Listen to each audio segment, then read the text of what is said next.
Ladies and gentlemen, welcome to Gino's Spot, 4th of January. This indeed, we are in part 3 of Gino's Spotlight. Looking back, 2021 was a great year for our show, and it's been such fun chatting to 104 different people over this time. And so thank you to our sponsors, Fitch and Leeds, and thank you to Spa, of course, who've been supporting us throughout this time. They've been marvelous. And of course, Amobia, our internet service provider. Fat Cats giving us some food as well, and as well as Keith from Punters. Thank you for giving us a little bit of a punt here and there. Of course, Fitch and Leeds and Spa have been. I can't thank them enough because they've just stuck with us throughout this time. Ladies and gentlemen, we're starting out tonight with Robin Williams. Robin is our theatre Dorian from the Eastern Cape, and we had a lot of wine that night, but it was certainly a big load of fun. But I'm not a good muser. Okay. I have a very good ear, and I'm musical. Yes. But because I can't do maths and music go together. I kind of do. I know the theory, and I could never do the theory. I heard massive philharmonics in my head, and my fingers would go bong, bong, and I just lost hope. I can't believe, I know David is totally trustworthy, but can you imagine a mother nowadays allowing her preschool child to spend all night at the opera house when she went home with a man? And David taught him absolutely everything about lighting. I loved also Phila's child. There was nothing hectic. You know, Centre Stage Girl. Yes. She was magnificent. Yeah, she was amazing. And I remember seeing that show years ago in Cape Town. And when I spoke to Ian about it, and when he moved to PE, and I said, I do love that show, and he said, it disappointed me. He was writing it at a very difficult time in his life. Yeah. And he didn't feel the production did his show in his imagination justice. Okay. But he did feel I wanted. Oh, good. Well, I think it made me very happy, wasn't she? And I mean, it was an amazing show. It had some incredible moments, and I remember that because obviously I was working with Donna at the time, and she surprised me because she was incredible. It was a world. It could have gone on worldwide. Absolutely, I think so, and because I knew Donna, I knew that she would put 150% into it, and I knew she was going to surprise everybody, but I didn't realize it was going to be to that degree. Gail! Great to see you, Robin. So many memories, so many shows, all the way back to the Happy Apple. Crazy. Remember when those apples fell down the PMAD stage? What is that? The PMAD stage is raked. Yes. And the whole story is about a woman who is, what do you call it when you're the perfect, is it a median? Yeah. Not a medium. Yeah. A median. Yes. You are the normal, everyday Joe. Yes. You have the opinion that nobody can believe is the average opinion when they do polls. Yes, okay. Perfect. And so the whole story is about this advertising company that actually find out their boring secretary is this.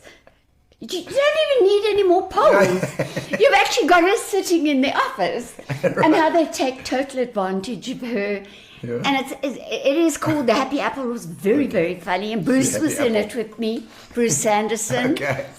And somebody had to bring a packet of apples onto the stage and put it on a table. Now we know everything's squiffed. And so the apples went on the road on the stage and into the audience. Doof, doof, doof, doof. I know so many things go wrong on stage. I love that, and it's almost half the fun to try and make it work somehow, you know. Leslie Boxall. Leslie was in The Wizard of Oz with Alan, And she was in the chorus at that stage. She graduated to playing major roles after a little while. But Les tells the story of being on stage and people were looking at her like this. And it was this big Oz scene when they were all in the big Emerald City dresses. Yes. Everything was green. Okay. And big headgears and wigs. and it was a conglomeration of costumes. Some serious backstage. costuming, okay, yeah. Oh, unbelievable. Yeah.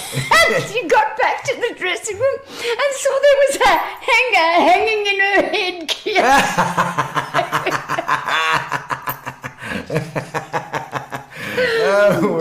That is one of my favorite stories. Behold the man. Oh, that was a beautiful show. Gee whiz.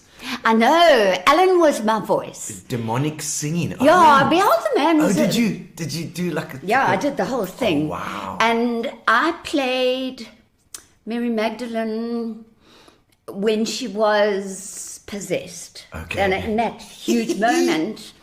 And then she is healed by Jesus. And it was the whole piece was the story of the Passion of Christ. Okay. And it was the first time I worked with Dave Limbert. Oh, wow. And, Dave! And I didn't know how good he was.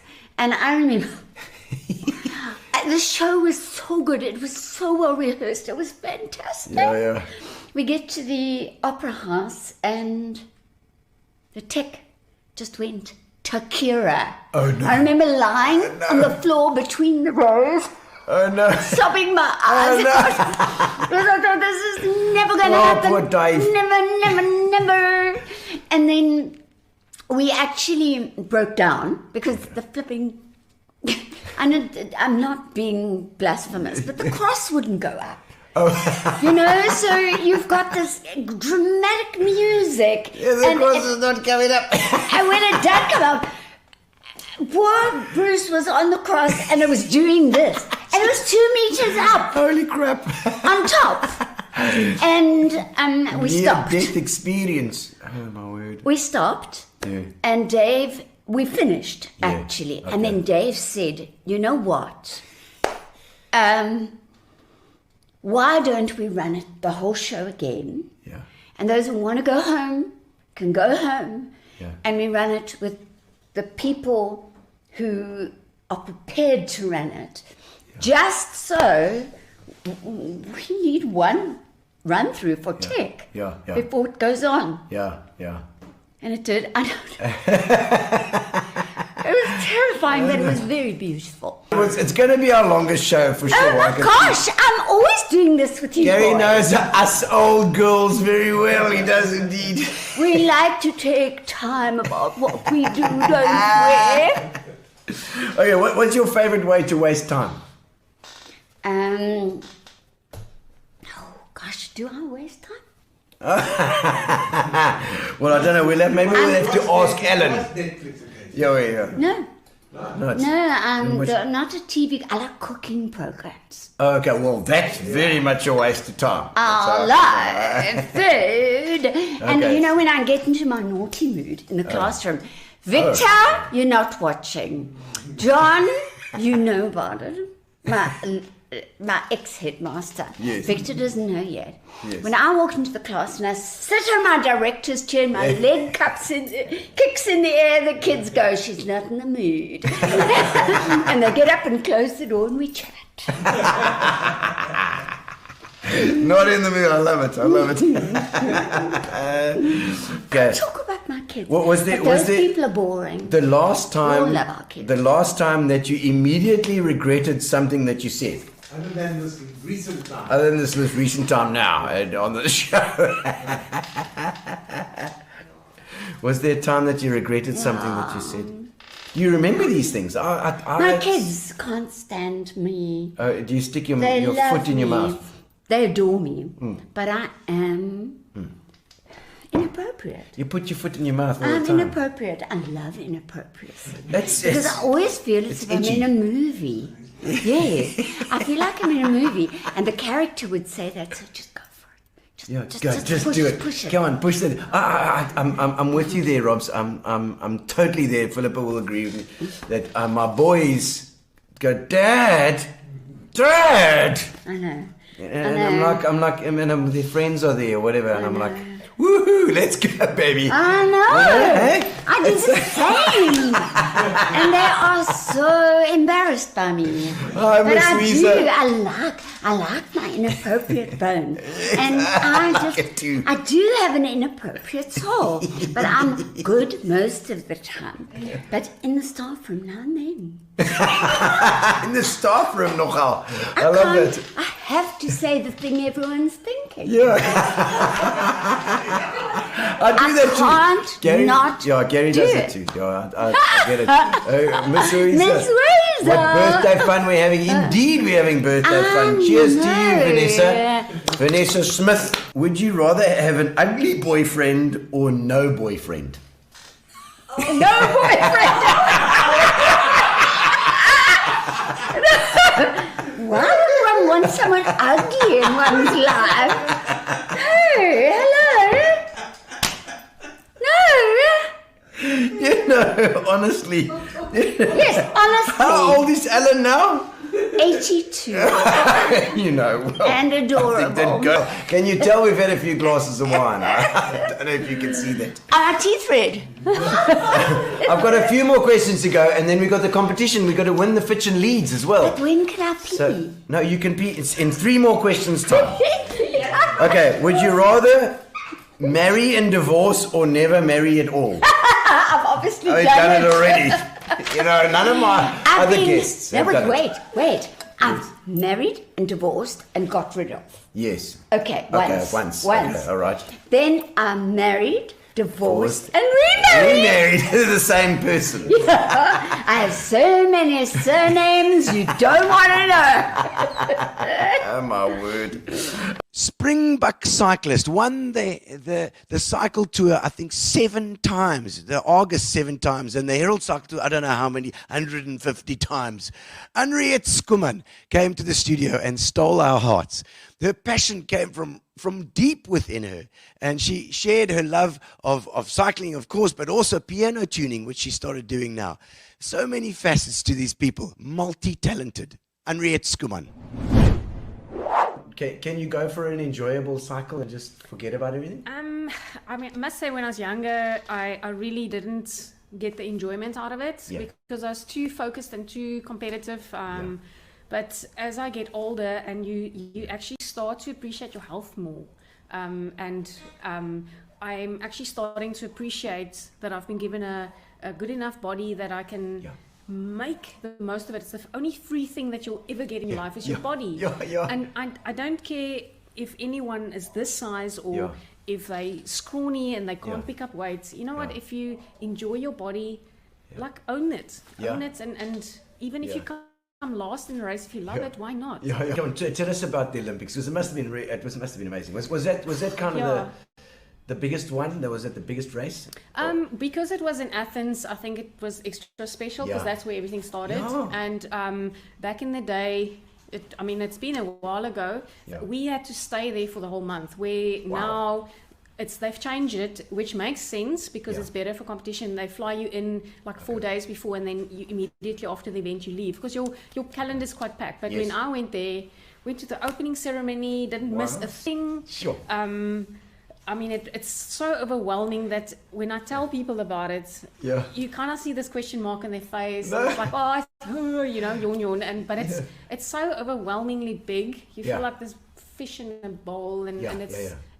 I still sometimes think about it, and I can't. You can't ever process. You can't take it in at the time. It's too big. You get like a lump in your throat, and then it stays there. I've done some big shows and stuff, but never to that degree of an Olympics. Walking into the stadium, did you go and walk into the stadium? I looked like someone cleaning a house. I was like the duke on the head. We did the proper outfit things. It was lovely.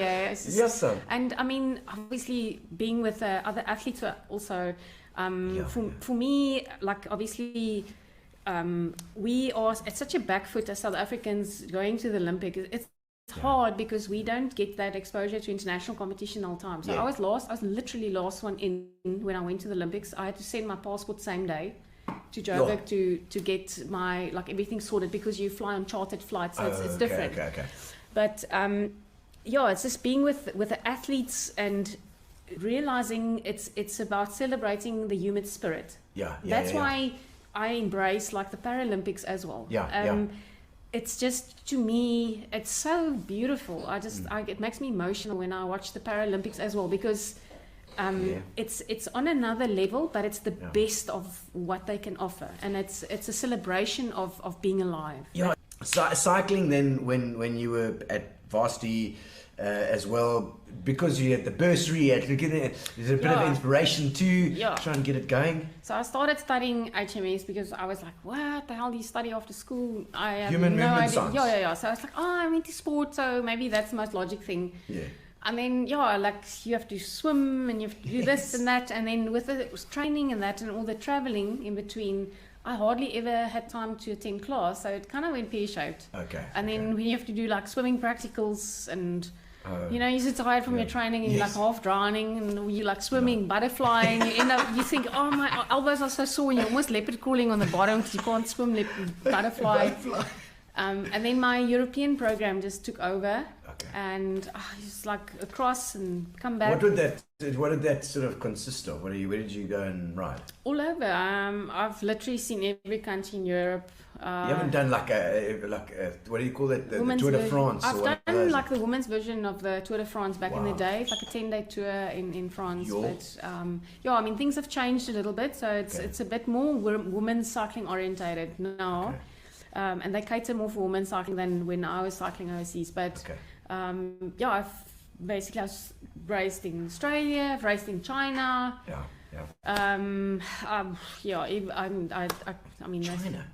Everything. Commonwealth Games was in Malaysia as well, India. So I was all over the place. Australia, New Zealand.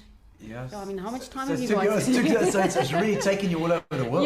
So my passport was full at some point.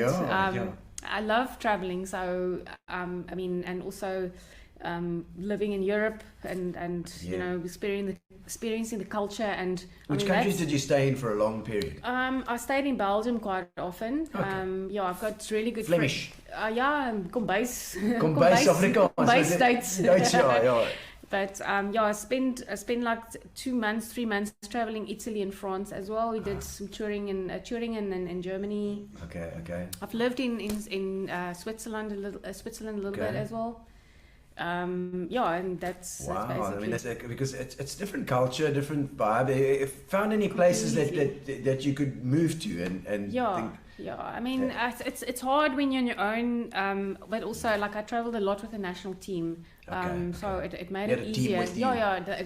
With the national team, it makes it a hell of a lot easier, because you obviously have that language barrier, because you don't stay there that long that you learn the language, but you can kind of get by with a Flemish a little bit.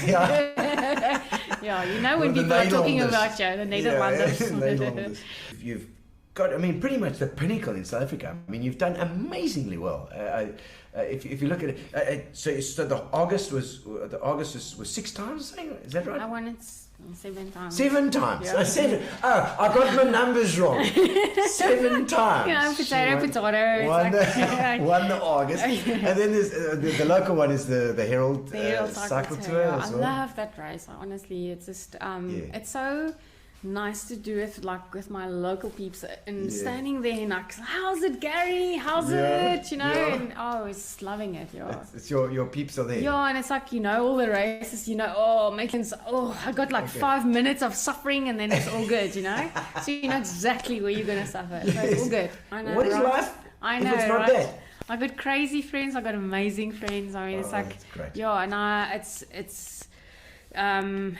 It's my friends they don't care about cycling at all. Some of my friends don't ride bike at all. It's the most refreshing thing. Yes. And my older sister, even though she's really proud and she brags, and I want to like disappear into the yogurt at the supermarket. Into the couscous when you were there. Yeah, like is there not a space in between the rice that I can hide?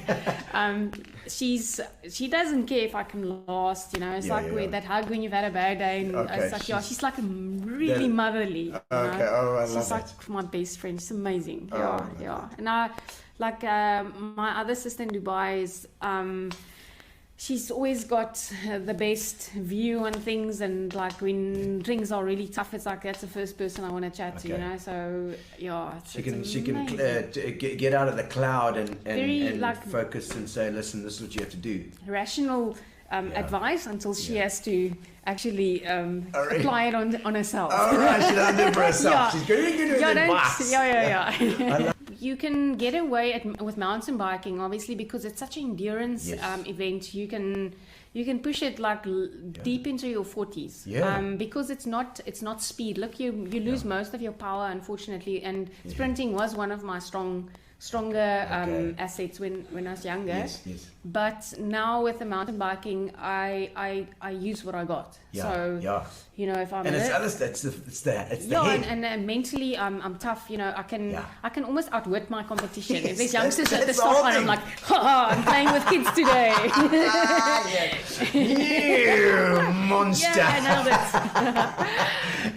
Oh, that's classic, because that's exactly what it's like when you're older. You can totally outwit those Let kids. Grandma show you today. I can still do strut my stuff. But I'm just and you let them go. Yeah, let them go in the beginning, eh? And then let them, it's not that bad. People are going to think, oh, she's horrible. No. You couldn't be horrible if you tried, please.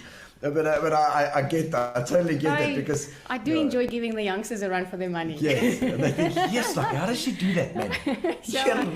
Granny trains. Oh, let's just say the most adventurous thing you've ever done. Oh boy, do we really need to go into that? I've skinny dipping. In our boarding school in the swimming pool. Nice. I like it. That's good. That's good. It takes a lot of lots of guts. Boarding school, you do stupid things. On cliff. Like climbing the rugby poles naked. We've done some stupid stuff. But yes, sir. Way back. There was definitely there's quite an adventure there in Uncliffe. Let me tell you. But we it's not the only thing that hangs in Uncliffe. We went skinny dipping in the pool next to the boarding school. Oh, nice. Okay. Yeah. All right, and the hardest you've ever worked? Oh, I can't answer that one. I have never worked a day in my life. Oh, my word. Well, that's actually not a bad thing. You know? I mean, you've made a career out of cycling. Yeah. That's something. Oh, I mean, I made a career out of something I love, and I don't see it as a job, honestly. I mean, some days it's hard when it's raining or the wind blows and you have to get the training done. If you could only eat one thing forever, what would it be? Chocolate. Chocolate.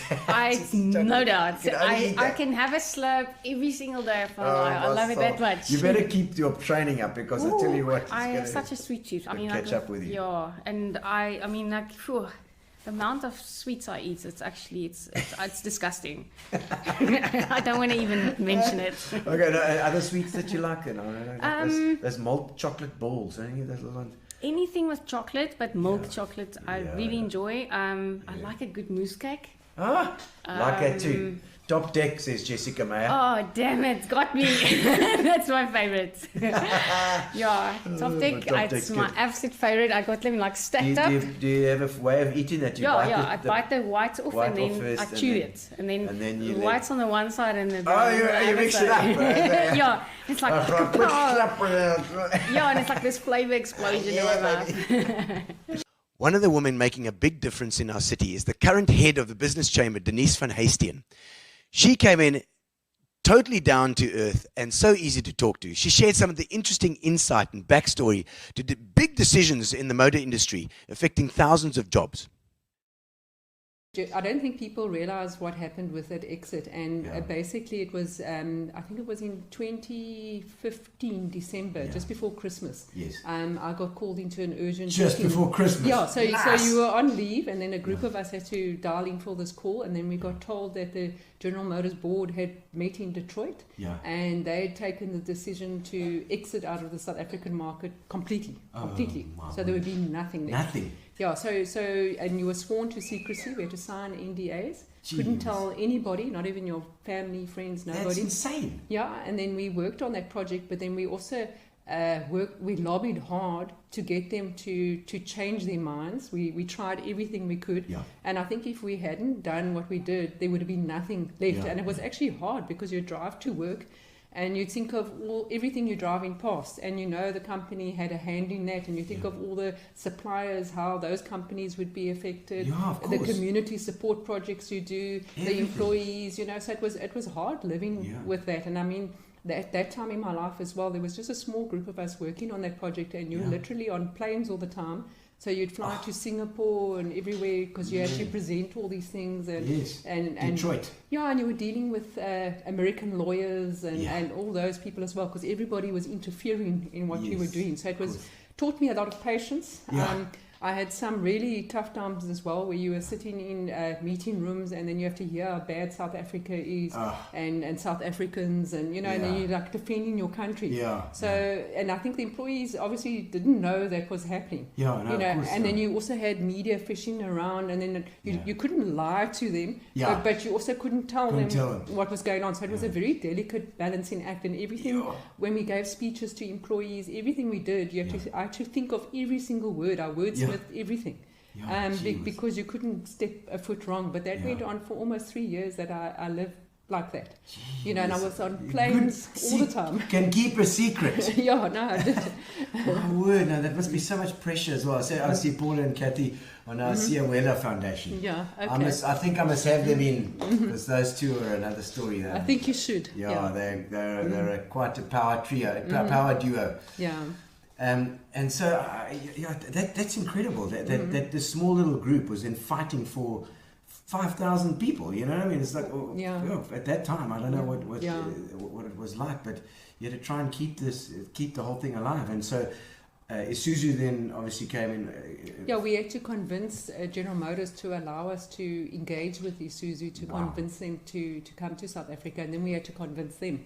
I mean, I also went to meetings in Japan, you know, and then then you sit on the one side of the table and the Japanese on the other, and then you say something, and then they have to translate it, and they all talk, and then you have to wait for a response. So, I mean, the exposure I got was amazing, but it was also difficult, because I even remember being summoned to Seoul, to South Korea, where all the problem markets were there, and we all had to sit outside like a meeting room, and then you get called in one by one, and then you've got to present what your plan is for your country, you know. So you have Australia sitting there, and of course General Motors pulled out of Australia. Oh, did they? Yeah, so you had all those kind of countries sitting there with you, you know. So it's like, oh no, mate, we're in trouble, mate. And I mean, at that time, my role was Africa and Middle East. So I also was doing the GM's exit out of Kenya.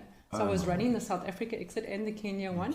And then I had a team in Egypt, and then a team in Dubai that were doing the Middle East. So I was literally flying between those markets. So you were trying to run your job there, plus you were doing the exit. And then you get called into the room, and then you have the guy who heads up communications in Detroit, and some other people in the room, and you've got to present. So I had to present what we're doing in Kenya, in South Africa, and there was also an issue going on in Egypt. And then when you get to South Africa, you put the map up of Africa, and then the guy's initial response is, well, Africa's a F up.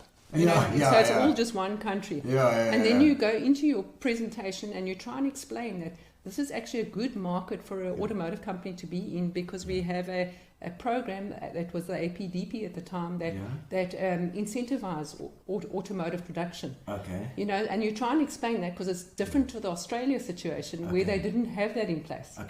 You know, but then as soon as you try and do that, you just get told, shut up and stick to the facts. So I mean, I don't think people realize what. It was a group of us that had to engage in different scenarios, but I think it taught one resilience, and I think for me, I learned never to give up, to always have hope. keep go. Because we had a solution in the end. I mean, it wasn't ideal, but at least it saved jobs. It saved the supply chain. And it saved a lot of the city. I mean, if you think about it, it's a huge part of the city. And if you look at all the periphery, all the suppliers and the people that are involved in it, it's a lot of people. I mean, just extrapolates. It's like exponentially the numbers just get bigger and bigger. You know? Yeah, but I think the big thing for me as well in the build up to the General Motors exit, because it went on for so long that you were living with this cloud hanging over your head, and you go 4 years and you can't tell anybody, and you go to secret meetings in different countries, and the reason for the purpose for the business, and that you can't say why. But when we came to the week of the actual announcement, that then you really felt the emotional pressure of what was about to happen, because I had to kickstart the process. And what we did was we got all the employees to the Nelson Mandela Bay Stadium. We set up a site there, and then we had to brief them on what was going on. And I remember I still went into the bathroom before the time, and I just cried. Just to get it out, because you knew what was going to come. And then you walk into the venue, and then you have to go in the front, and you have to address the employees and tell them, look, today we got an announcement, blah blah blah. But I mean, and we did the announcements, and then from there we had to rush off to the boardwalk, because we had to do a press event, and you had to do everything fast, so that you control the story, and social media doesn't get control of it. So you go from one session to the next and you've got dealers the that narrative, obviously that's the thing. Yes, the narrative, and the dealers that you have to protect as well, and so it was hectic. And the Americans are very paranoid, so they also signed bodyguards to us. So I had, so I also had to live with bodyguards for a while, and a watch that they gave me, which tracked wherever you were. Holy crap! I mean, Denise has got bodyguards. She had bodyguards. No, that was it felt like I was in a movie. I know. I mean, surely that would make you anxious in itself. The fact that you have good bodyguards. I think I learned a lot about myself, and I think when I'm in crisis situations, I actually get very calm. So I was able somehow to deal with that. But I mean, they took my car away, so I wasn't allowed to drive. So you'd have the two bodyguards would come and fetch you every morning to take you to work in your own car. And then every time you left the building, they'd have to escort you. And I remember the one day after work, I wanted to just stop at the food store and get groceries. And then the bodyguard follows you in, and he's like, you doing that up and down the aisles, and so it was very weird living like that. I'm sure. Because they didn't know what would happen, because I think there were fears that people might protest and target certain individuals, especially because you're the one carrying the bad news. If you're the spokesperson, then all of a sudden you represent everything. Doesn't matter if you had no choice in the matter. No, and I remember as well, one of the things I was desperate to do, because everything had become so extreme, I just wanted to go and play tennis and go do something normal. I heard that you played tennis, actually. But I went to play tennis, and I had the watch that's tracking me, and the bodyguard was sitting down there, and I didn't say a word to the people because I didn't want them to know. Of course. Because it was just too bizarre. It's like your dad dropping you at school. Don't drop me here, Dad. Drop me over there. Exactly. It was Gary's favourite show when wine journalist Sam Fenter helped add some decorum to our interview with PE lawyer, wine guru deluxe, and owner of the award-winning Elgin wine estate, Highlands Road, Michael White, came to join us. Let's just go have a quick rewind here, because you're actually an attorney. I am. Can you believe that? What the hell, man? What the hell, Michael? I spoke about this brand building, and what I've tried to build a sort of a brand persona within the wine industry. But the truth of the matter is I work every day as an attorney. Yes. And this wine thing started out as a hobby. It just got completely out of control. And you're like, oh my God, what have I got into?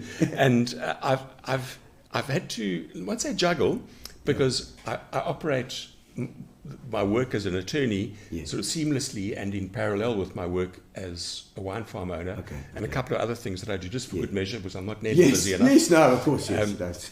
and try and keep them going at the same time. So I can be working on a contract at the same time I'm busy doing a sales promotion of the wine at the same time. So that's crazy. I mean, and I know your life gets filled up a lot, especially if you've got a lot of little passions that you're following, And fortunately, my legal practice, my personal work has developed in such a way that I can pretty much or largely do it from wherever I am.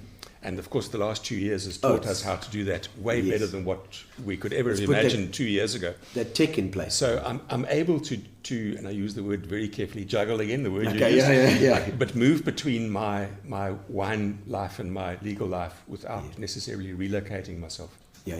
And especially as we've had to learn how to become much more digitally savvy in the wine industry. Yeah. You can do it all from behind your laptop. You could, and it's, with tech has just taken the leap with everybody over this COVID. It's a lot less fun than going to wine shows, I must admit.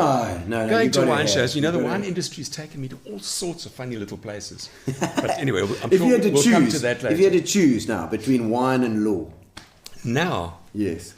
So you have to give me an answer, and I don't care what your clients think. So I'm going to be typically legally diplomatic and say that I'm approaching the sort of age when lawyers will start thinking about moving towards a retirement. And in many cases, people think about this retiring to the farm, Yes, So I like to think that I bought myself a bit of flexibility. Okay. Gary's asking, because you did a Robin Williams and Alan when they got divorced and then they got married again. He said, didn't you do that for them? It's a very long time ago. Did a pro bono for them because they got together again, and then I was like, oh, okay, well. Did Robin actually mention it in the show? Robin's played many roles. She's played divorcee and remarried role very well. Oh man! Also, what Gary just put a question up there. It's saying the wine reality and the wine dream. Does it match up? So, this is a lovely philosophical discussion, and people will say, there will be those that will say that the only romance in the wine industry is the drinking of it. And I understand why people say that, but that's just codswallop. Yes, there's a lot of romance, and there's there's great sense of achievement, there's pride, there's passion, and at the risk of sounding a little conceited, I really like the fact that we've got a wine farm. It's pretty cool. It's lekker. It's a dream. It's absolutely wonderful. Yes. And every time I go there and drive up turn off the N2 and drive, I get a different feeling. It's a happy place. My soul. So up until then, it causes me a lot of grief sometimes because there's always something that's got to be done and something that's broken and somebody's done this and somebody wants that. The lawn's getting so long on this side, and what's that bloody trees falling over that fence there? But somehow every time that I get there, it always delivers on the promise that I'd hoped that it would. All we know from that is that he must be from the Eastern Cape. He's from the Eastern Cape, he uses the term swa. So you also talk a bit like that, eh? No, you can do it. Now listen, I've spent a lot of time in the Albany district. Excellent. And it's not very difficult to learn how to speak a little slower than the rest. And then where did you study? I was very fortunate to have the opportunity. And at the time, I didn't necessarily think it was a great fortune. It was hard. Yeah. But I had the opportunity to start working in a law firm right out of school when I was 17. And so what I managed to do is I did my degree and my articles at the same time. So saved you time. It did. But it was fun. It was hard work.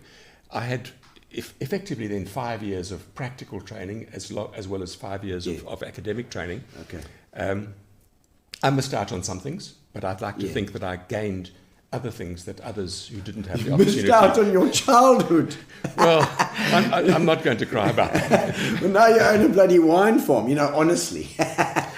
So I was very proud at the time, and I don't know if that has been beaten since, and it quite possibly has. Okay.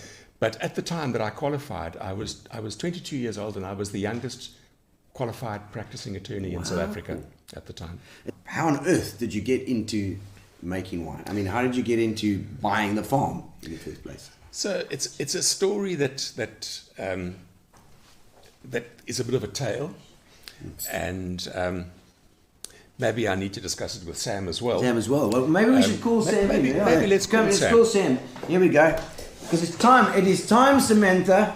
Samantha Barnard, she was, she was a Barnard, Right. We've got in. Oh, there we go. Look at us there. That's beautiful. Excellent. Cheers. Oh, you better get some wine here as well while we're here. It's So apart from those that inherit farms, Yes. and believe me, I'm not in that you're not, category. you're not old money, are you? Thank you, Gino. Most interest in wine starts with drinking. Yes.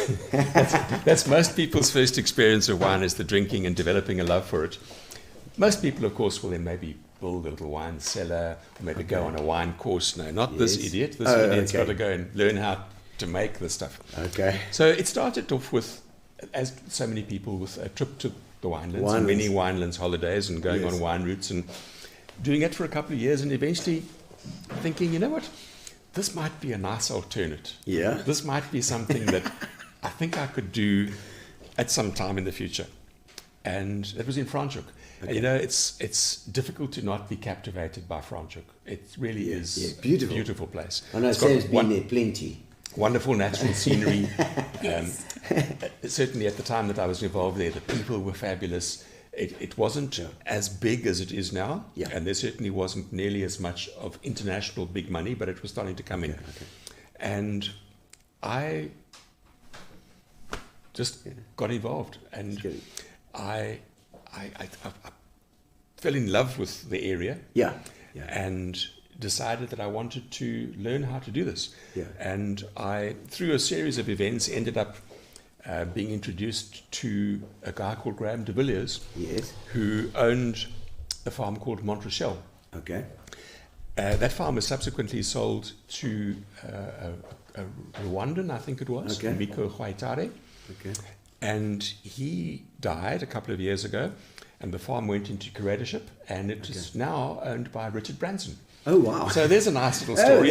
Next door neighbour. The effort that I put in and the wines that I helped produce had nothing to do with Richard Branson buying it, but nevertheless it still makes a nice story. I love that. And while I was there, learning, I literally used to go there and harvest and help. Really? And this owner, Graham de Villiers, said... Where did you find the time?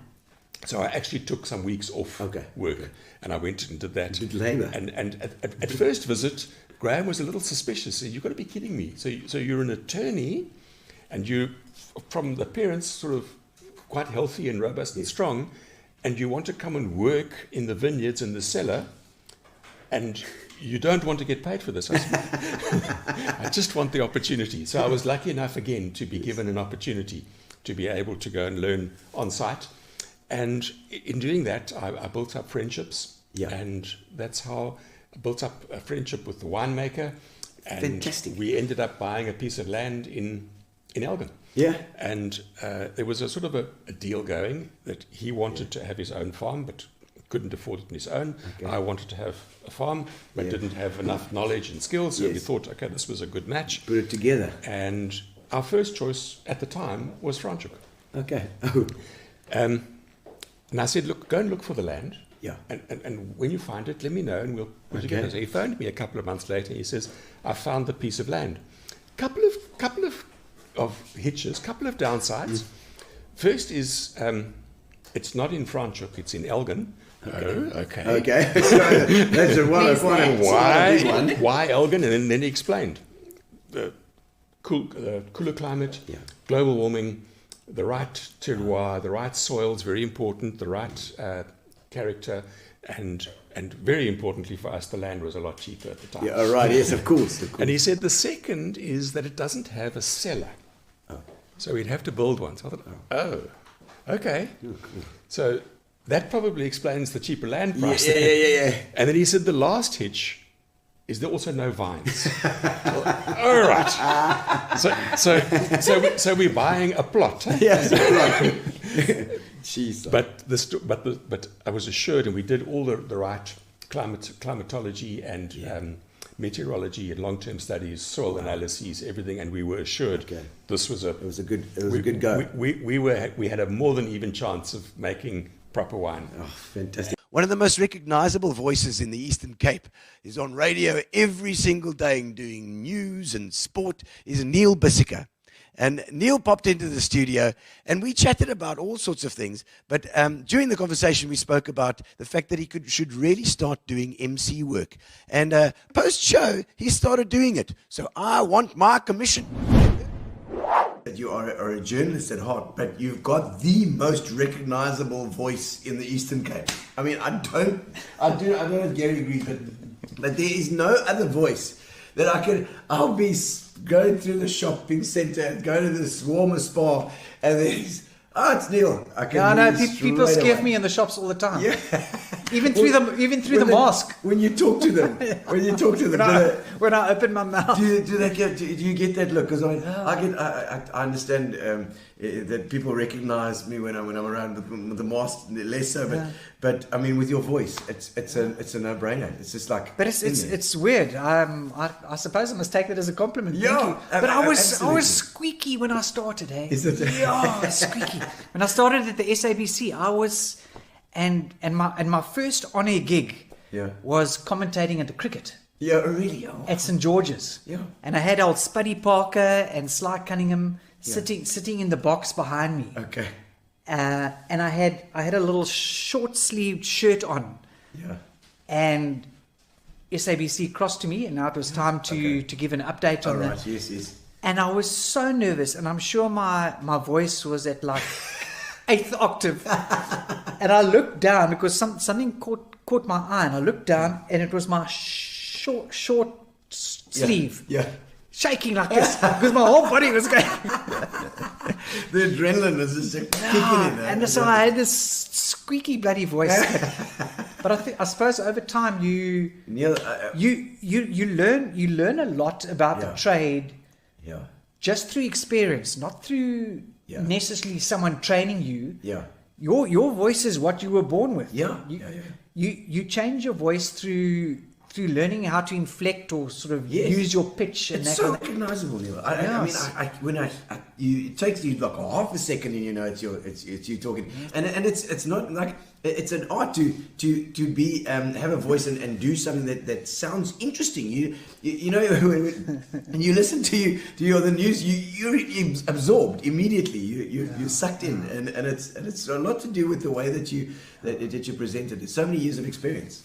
Thank you very much. It is so important to inflect in the right places. Yes. Gavin Biggs, hope you're listening. Oh, Gavin! Gavin was my neighbour, you know. Gavin's obviously City Paint and Tool. Yes, City Paint and Tool. It was when we were still at the stadium. Yes. Because we left the boardwalk, we went to the stadium for a year while they were building the Barkins building. Oh, of course, yes, the stadium. And he'd come in to do a voiceover for his City Paint and Tool advert. Ads. And I was in the studio doing the news, because we do news and sport. Yes. And he said to me afterwards, it's so different hearing you do the news or sport live in the same room. Yes. Because then you suddenly realize where the reader puts in the inflections in. Yes. And it sounds natural. You've got to sound natural when you're doing this stuff. But you have to. Yeah. But that's what makes the sentence pop. Yeah, that's true. If you just read every sentence at the same inflection, it's going to be very boring after a while. Well, people tend to read like a story, you know. So it's an absolute skill to do what you're doing and make it sound so natural. It's almost like you're just talking off your head. But we know that you're reading it, but you know it's a total skill. One of my first broadcasts was at the SABC in Cunningham Road. Oh, yes. I got so nervous. Every second sentence, I coughed. Oh, really? Or I couldn't get the words out. And it was a Sunday morning news bulletin. Your throat just closed in. Yeah. I remember I read through it 6 or 7 times in the newsroom. I actually produced the bulletin. Okay. It was your own bulletin. I couldn't get through. I was so nervous. And thank goodness it was a Sunday morning, because I don't think anyone heard it. It was an absolute shocker, but you know what? I couldn't have actually done it worse. Yeah, okay. Without getting fired. and after that, incredibly traumatic experience. I mean, I still think of it today. I mean, how could I have done it so badly and have got so worked up? Yeah. But then after that, I was. But you know, often it's people. You think about it because you're doing it yourself, but other people on the outside are not seeing that. They're just hearing you cough a bit. You must have a bit of a cold. Why did they let him on the wireless this morning? No. Early October, we touched base with Darren Mungur, a well-known face in PE with Soul Good, doing the Splash festivals for so many years, and he told us a story about his happy place. Where's your happy place?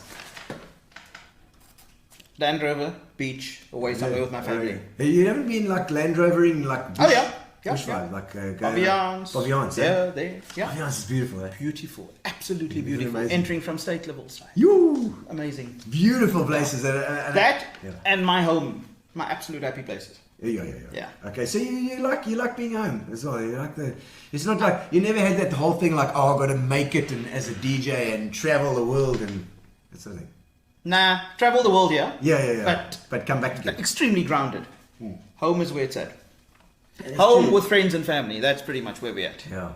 So, and like Frankie said, so I got this thing. Pandoki. The Pandoki is my braai area at the back of my house. Okay. Pandoki. It's an absolute Pandoki, but we have the most amazing sessions in there. Frankie flies down from Joburg, so when I'm stressed, I go to Cape Town to see the mountain. He comes to the Pandoki. Excellent. Also love your home. You know, and Roseanne, you know, you never know, but I've actually never been there to the Pandoki myself. I've never been Babe, remember, we need to have a Pandoki session. When Frankie's here. When there Frankie's we go. here, Frankie, the pressure's on to come here. I'm in. Frankie, pull in. Brendan Kelly. It breaks down often. More. It breaks down, and there's always a leak. You got to see what my driveway looks like. Oh, my soul. I generally go for about 2 months without a leak, and then there's a new leak. No.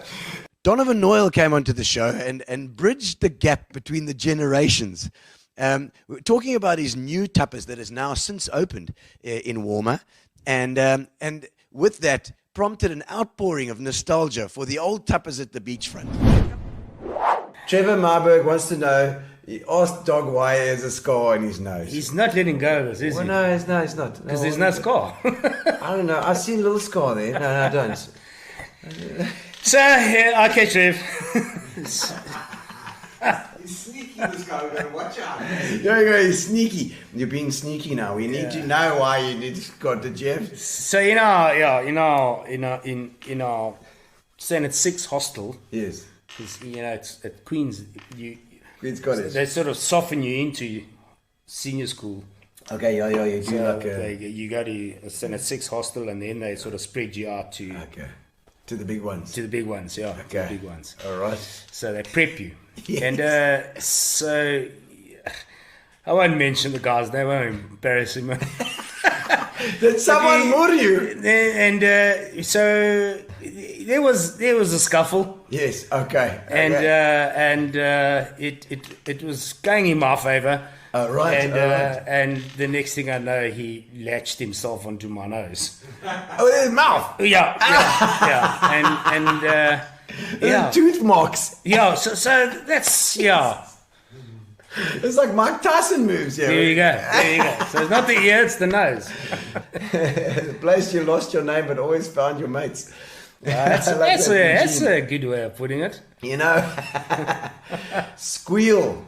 That was a band. Sugar Drive was the one we were thinking of. Yeah, Black Diamond. Sugar Drive. Wasn't it 10 feet high? Or was that Sugar Drive or Squeal? I can't remember. 10 feet high, that song. Wow, it was a great song. Well, I tell you one thing about Squeals. I have a story about Squeal. Yeah. So we were doing a sound check. And Dave played bass. Okay. And the Dolphin show was at 3:00. Yes. Oh, you had to keep quiet for the Dolphin show. So, but we had this mutual understanding. We didn't. But that's what brought it about. Oh, right. Okay. So we had closed the doors, and then Dave started his sound check, and it was impressive. Yes. And the doors were doing this. And so what would happen is the Dolphins would ignore the trainers. Oh, okay. They were listening. And they would come sit on the other side of the pool. They were listening. And to so the that's bass why solo. we had to come to this arrangement that, okay, if we're going to do sound check, can you please move it to 4 o'clock as opposed to 3 o'clock? That's got to be a thing that's impressive. I mean, if the dolphins are digging your flippin' bass solo, that's amazing. What's the Melktert Commissie? Oh, wow. Sê vir my nou. Was dit 'n basic vir mense Wow, wat I totally forgot about that. I forgot about that. I tell Ronaldo's got a good memory. So, what, gentleman, Simon Folds? he did the Battle of the Bands. Yes, Simon Folds. Yeah, I did the Battle of the Yeah, Bands. Simon Folds. I was going to say. And one of the bands, they were from What's it called? Melktert Commissie. Yes. And I got a phone call from an elderly lady Yes. asking me at what time the Melktert competition was starting. I wasn't quite sure how to, and I didn't want to embarrass her, but yeah. No, for sure. That would be the Yeah, that was the first. Melktert competition. Waar's dit nou? So Jeremy at the time, I only sort of was following him on YouTube. Yes, And so how were you to know that he was so big? Well, I had no idea of his reach. And so I booked him at Bridge Street, and wow, I didn't expect what came. Yeah, so a whole lot of it was completely packed. And Maritime had sponsored Yes. us jeeps, and we parked them along the bank. Yes. And it was like, if you didn't have a view, no problem, I'll just stand on the jeep. Stand on the jeep and it stand up on the It was a jeep. nightmare. It was an absolute nightmare. Holy crap! And It was amazing. It was an amazing show. Yes. I didn't expect that. Yeah. I hadn't realised what No, I think the reach of social media. Yes. I didn't. Caught off guard. We've been very fortunate, to have dealt with a lot of these great musos and bands over the years. But there's definitely one character, and it's for me. I love all the guys. Yeah. Just Ginger, Prime Circle, Yeah. Khan, Polytones, all the guys are amazing. Vonneburm has got another level stage presence. Hey yo, that's Sito and the guys. And the drummer. Yes, Danny. Now, Danny. Danny's my man. Danny, I will never forget. We had a speaker on the back wall above the stage with a bracket. Yes. And I don't know why, but he decided he was going to hang on this speaker. Fell off the stage. I can't remember if he sprained or broke his foot. But Yeah, then, that sounds like Danny. Yeah, and then just carried on.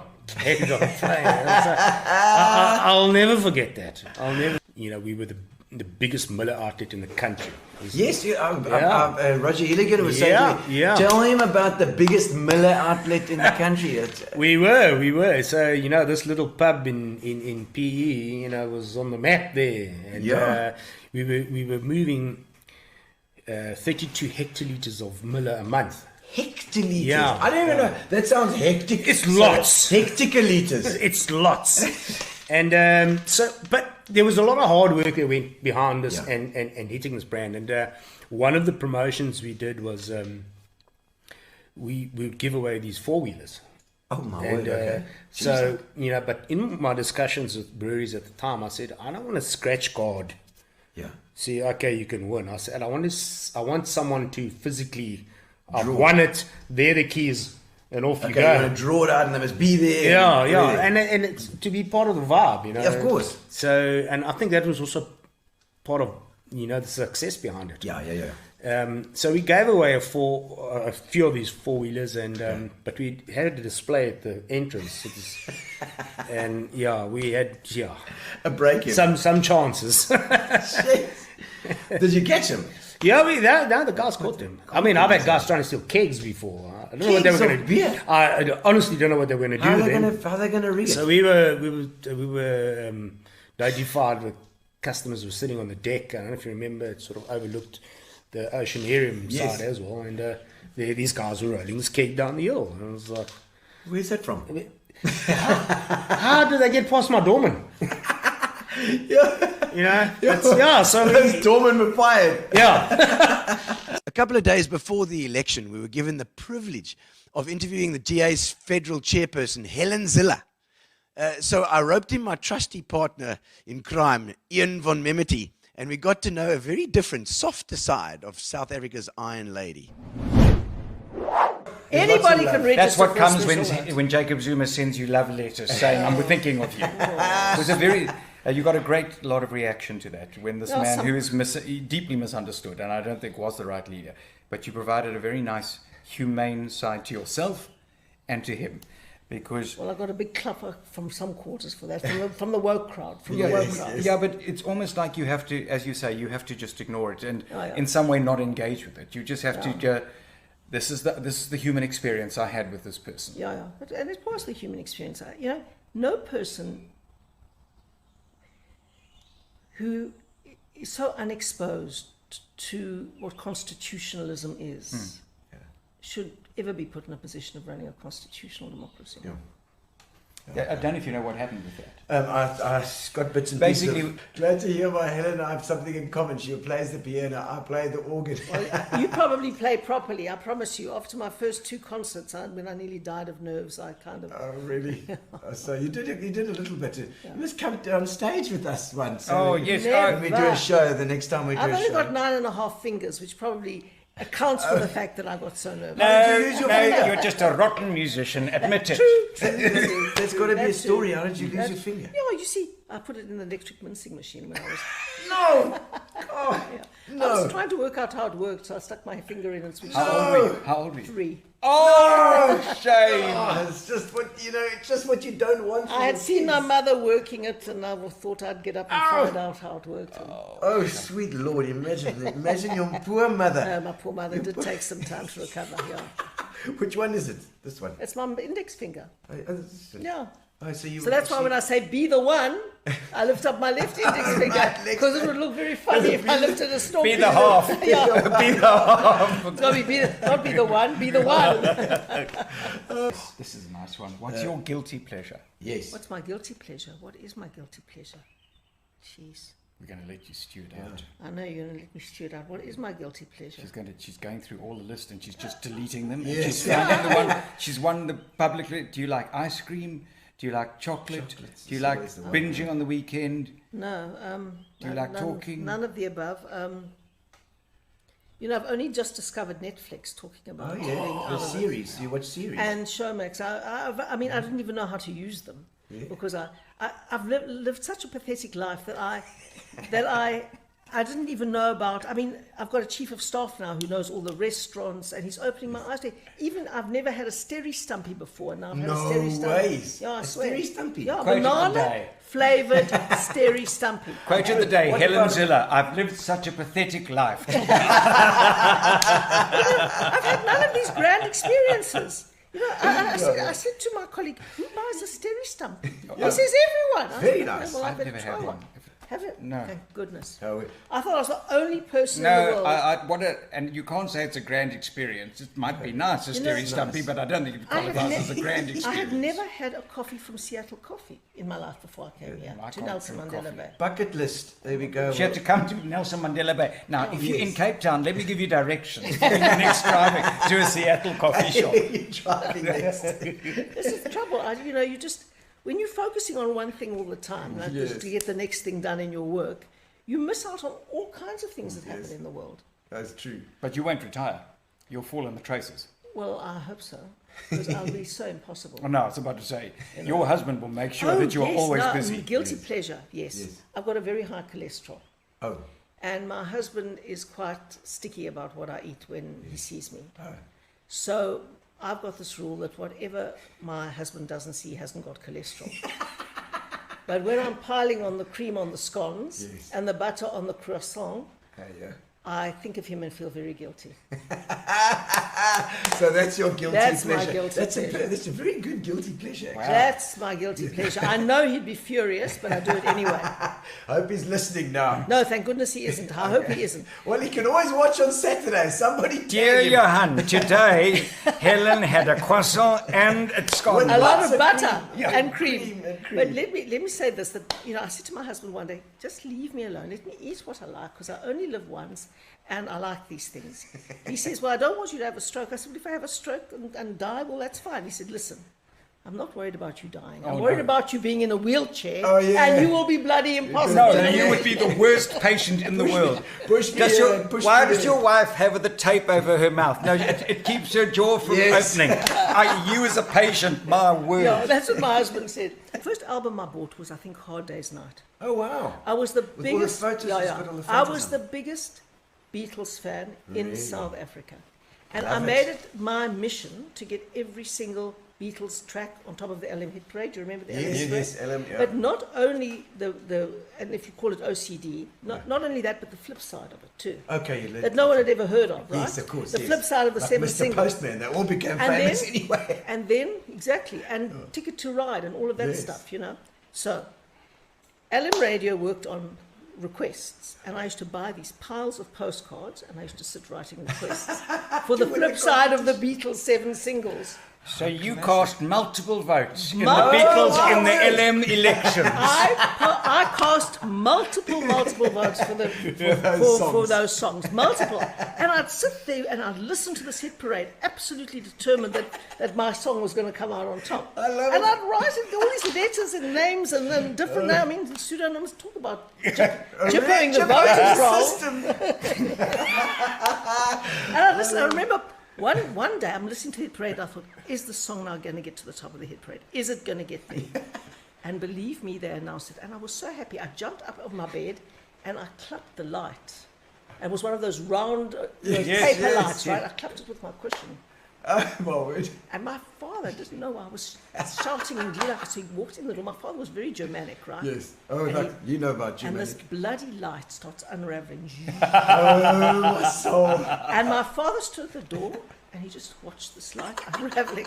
And I was sitting on my bed like this because how am I going to explain to him what all this chaos is about? Because, I mean, he thought it was complete rubbish. And if I'd spent half my time working on my maths or other things, it would have been time well spent.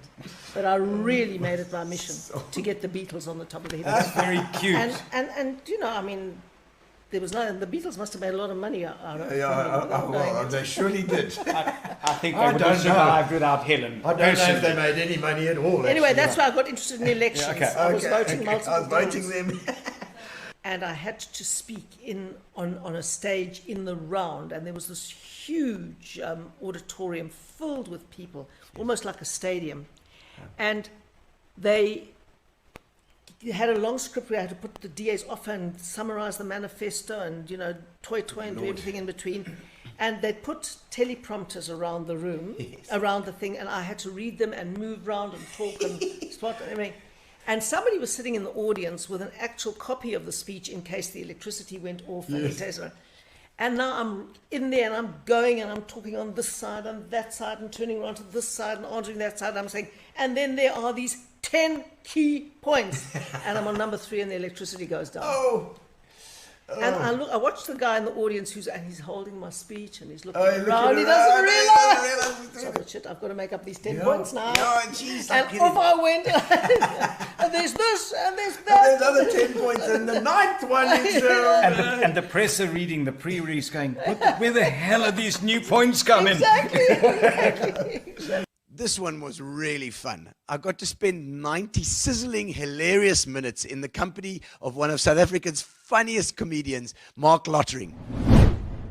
And I say it's a challenge, to make people smile. But what I love about South Africans is the deeper the shit, the more we actually just want to go out and go and watch a comedy show. Because people think, I'm actually not going to stay at home for 2 hours to wait for load shedding to end. I might as well just go for 2 hours and take the money, because the debit orders don't cover everything. So just take what you can while you can and walk it out and go and watch some comedy. So South Africans, we've been through so much, and we really love to tell. We love to let our hair down. And I think that's why the comedy industry in this country is so strong. Adrian Gosler saying hello there. That's he's head of Remax South Africa. So there's a gig for you coming up. I'm The sure. head of Remax South Africa is saying hello to He's this saying hello. This house that I'm living in is rented. It would be really nice if Adrian and Remax felt they wanted to do something because of apartheid. Because of apartheid, oyster apartheid. Because of apartheid, just to give back to a Cape Flats comedian who has given so much to this country. I don't know, but I don't want to speak on God's behalf, Adrian. Let God talk to you tonight. But thank you for what I love about long running shows is by the time the audience comes in in the second week, you are so fabulous because you've got your timing right. Because you know, we for the people watching us now, you're watching this broadcast and you're watching this episode. I'll tell you, when you come in as the audience and we're standing on that stage, do you know how we are pooping? It's like little pain of pooping, and it's very dangerous at my age because the older you get, you're not sure, was that a fart or was that actually an event? And especially when we try the new material and you guys are just sitting there and you are fabulous, you've had your drink before the show, the ladies are looking amazing, just flicking their hair, like going, you can never look like this in your wildest dreams. And we there trying the material, so there's so much going on, especially the first few nights. So this is why I like long running shows, because I get used to the crew, I get used to the venue, and I'm very on about, you know, lighting. I want things to be amazing. I want the cues to work. I want to give the audience a good show because people spend money to come and watch you. So when you come, by the time you get in the second week of the run, then I'm always like, oh, wow, I wish those people who came last week, I wish they were here tonight. Again. Now the gag is working. And sometimes it's a matter of moving a word. Sometimes it's a matter of taking out the F-bomb. Sometimes it's a matter of inserting an F-bomb before a certain, you know, you just know some things, especially if you know South Africa well. You know how to say certain things. And you get your timing and your rhythm, like you polish a story. And then once your show is polished, that's when you can start with new material that comes to you during the day. You can try and drop it in because you know, no matter what happens, this show I know is amazing, and I know at least 40% of the audience is going to want to sleep with me after the show. I mean, this is something I have to deal with all the time, and I'm tired. I'm tired. But I do it for the fans. I do it for the fans. No, you're going off to right after this. Now, give us a little bit of a background, some information. How do you go about writing stuff? Do you test it in front of an audience first, or think of something? No, never in front of the audience first. I've got either serviette or a napkin. If I was out for coffee this morning, I would have written something down. Most of the time now I'm gravitating towards the phone to make voice notes. Yes. But sometimes there's so many voice notes to get through, and other times when you've been out for a drink and then you listen to your voice note the next day. And don't forget to make the thing about the lemon is funny. What, Marc Lottering? What is it? The thing about the lemon is funny. And then I even hear myself talking to my friend. Wait, what did I say about the lemons again on the voice note? And so that's a bit humbling to listen to that the next day, because you realize maybe not perfect all the time.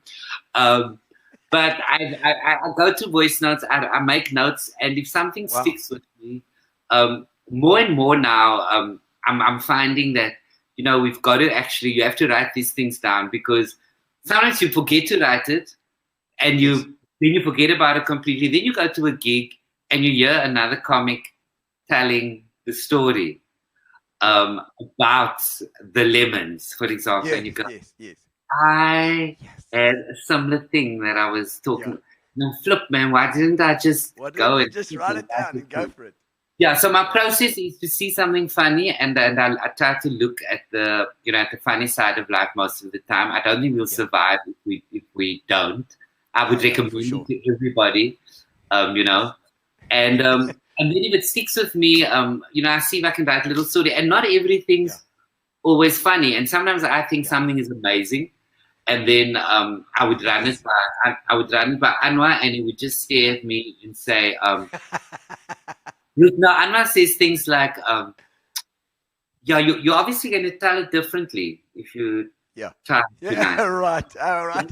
You're obviously going to tell it differently. In the show, I talk about being 53 in the show with a whole lot of pride because I know I look hot. Yes.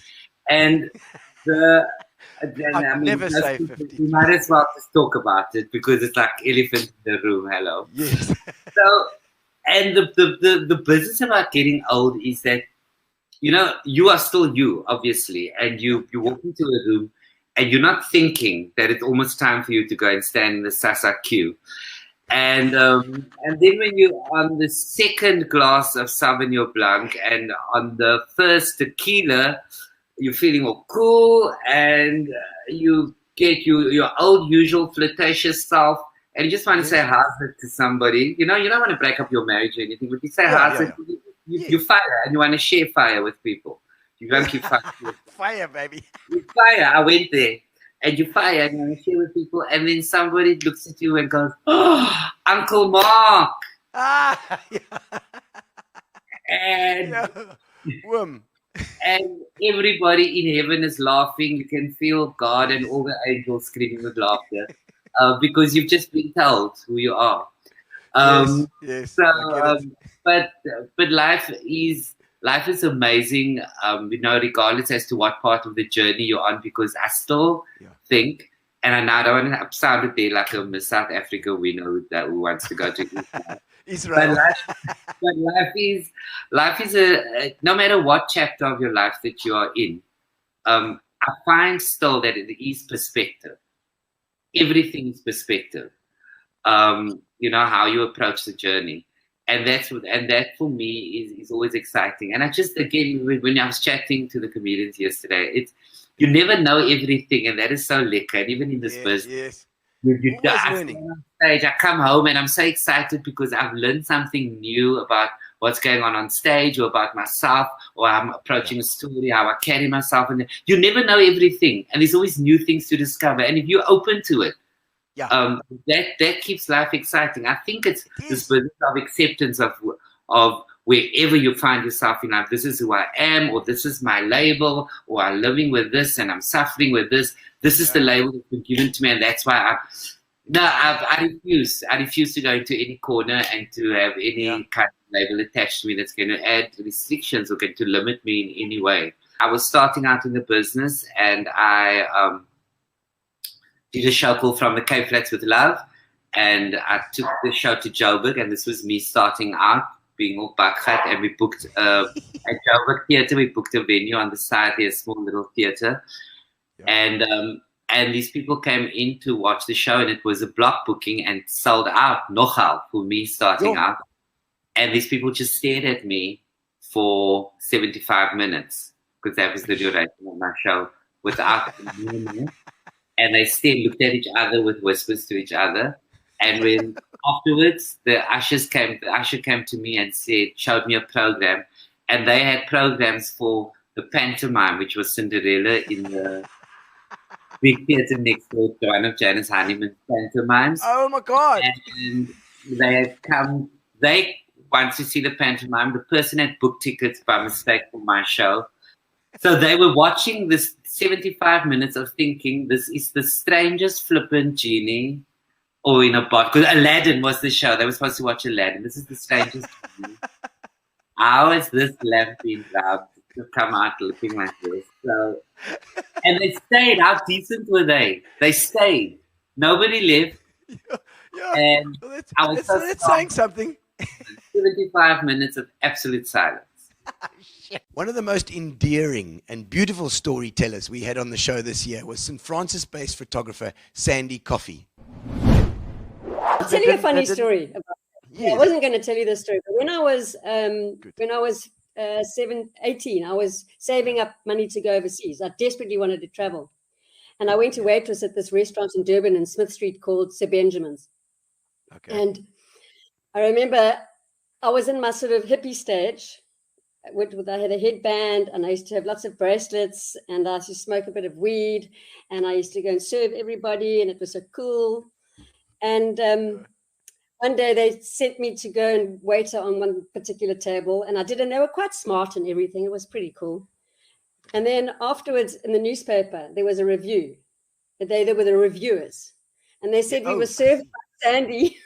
She was long on friendly frankness and short on finesse. So those are my farming days. Oh, lovely. Short on finesse. Oh, dear. So it's not my idea at all. I just borrowed it. In fact, I got permission. So 2 years ago, just before lockdown, I was invited to go and tell a story in Cape Town with a storytelling platform called the Southern Rights and Wrongs. And I loved the idea so much. And this is the idea. 5 minutes a story. Yeah. It must have happened to you, and it must be true. Wow. And they had 10 speakers in Cape Town, so it was 50 minutes. And you have to adhere or to embrace a certain theme. And the theme that I got was a step too far. And I have got a great story for that, which I won't tell you tonight. But I had a great story. And so I drove down to Cape Town to my friend Helen Zille, who invited me to speak at the story. And I loved it so much that I went to them afterwards and I said, I want to bring it to St. Francis. And they were like, sure. So I said, well, how does it work? And they said, well, they'll come up and help me. And they were very enthusiastic. And then we had lockdown. And that was it. Oh. And then just now, like about 5 months ago, I suddenly thought, well, we're pretty safe again. So let's start it. So I went to Linky at the brewery. And she had heard about the Southern Rights and Wrongs. And she said, let's do it. So we had our first story slam last month. And our next one's this Thursday at the brewery. And the theme for this one is, how did I end up in this situation? Which is pretty much like I'm feeling now. But yeah, how did I end up in this situation? So we've got 6 storytellers, starts at 7 o'clock at the brewery. And come and listen if anyone's around. That sounds fantastic. And it's like a community thing. I love a community thing. Yeah, it's lovely. Have you got any standout memories from your travels? Oh, many.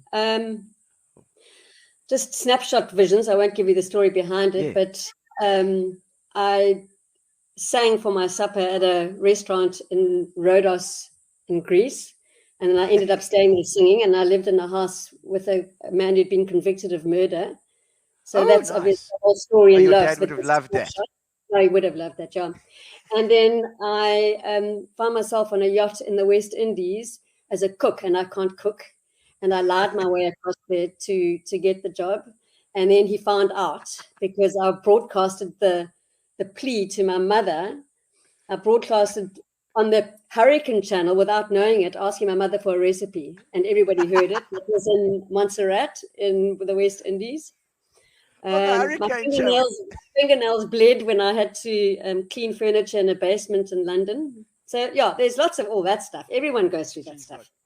Well, you're paying your dues. That's what they call it in musos. So, my father was extraordinary, actually, because what I did once was he didn't support me going overseas. I think they bought me the air ticket for my 21st. Okay. And then there was no money. And also, that was it. But I traveled with some people whose parents were sending them money, right? So I thought I'd try. So I wrote a letter to my dad and I said, Dad, I haven't got a job or anything. And could I please borrow some money? And he's like, I remember 6 weeks till you get a response because it's his mail. And he came back to me and he said, my darling Sandy, I'll definitely consider it. But I just need to know, what are you doing to find a job? And just let me know. Another 6 weeks, I wrote back to him and I said, listen, I have a job, small job. It's not paying very well. And he wrote back and he said, no, you don't need my money. Oh, that's brilliant. You waited. He knew exactly what you were doing. Yeah. You were doing there. Yeah. Oh, my word. And fantastic. How many doozy canoe marathons have you finished, Sandy? Oh, my God, none. And let me tell you why he's asking that. Why? Your brother knows what the story is. So I tried to do the doozy with a partner that I was paddling quite a lot in Joburg. I lived in Joburg and I worked for Emily. Okay. And I tried to get onto a canoe. And anyway, eventually I ended up doing the doozy with a partner that I had never met before. I had met him like 2 weeks before. My original partner got typhoid. So we were in the boat together. You just seem to have a bad omen again around you and your paddling. Freaking typhoid. I mean, and we could have been a cold. No, it was typhoid. Sorry. The reason why he got typhoid was because we had done the 50 miler, which is the qualifying race for the doozy. So, and it's a Sif river. Anyway, so Sif River, okay. And when you paddle, you know there aren't signs to say this is this rapid and that rapid. And in the little handbook it says do not shoot this rapid called Graveyard. And like, I'm not shooting that Graveyard for nothing. No.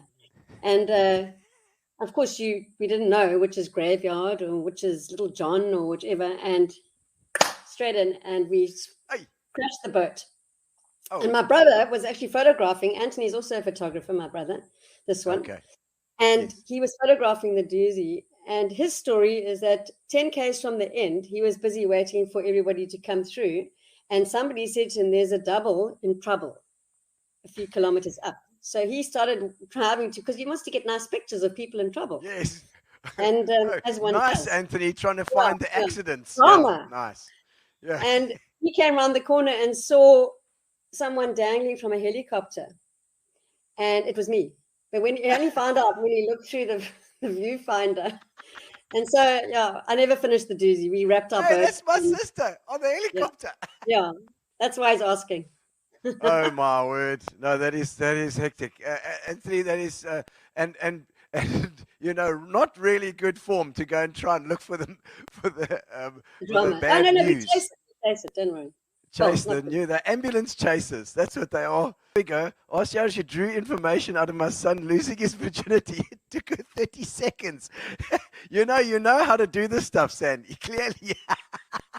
So I went to stay with my friend Lizzie in London, and she has unbelievable sons. She's the only girl in her family. She has 3 sons and a husband.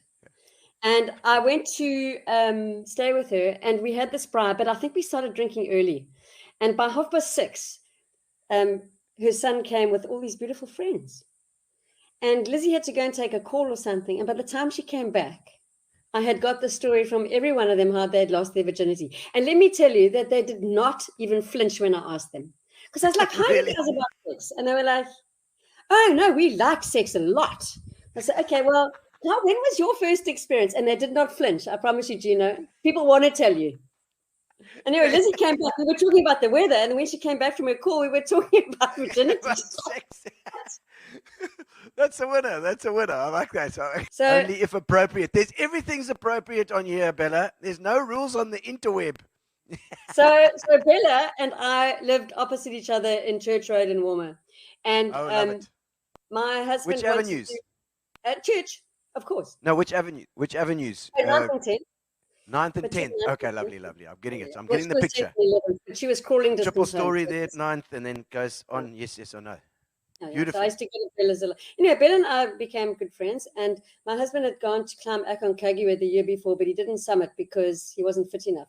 And we went for lunch at Bella's and Bryce's, and David and I were like, and then we got onto, we had a few to drink, and then David was like, I want to climb this mountain again, and Bella's like, I'm in. We said, okay. Anyway, so I can't climb because I have asthma, and Bryce, would never. So, because, So the 2 of them. The next day, Bella arrives with their check, and before we know it, David and Bella are walking up Target Kloof with out their magazines in the back of their backpacks. They're training for Aconcagua. It's the highest mountain peak in South America. So they had to train hard. So they were seen in public, walking up and down, up and down. It's called Target Kloof. Between Water Road and Short Road. Up and down Water the hill. Road and Grey.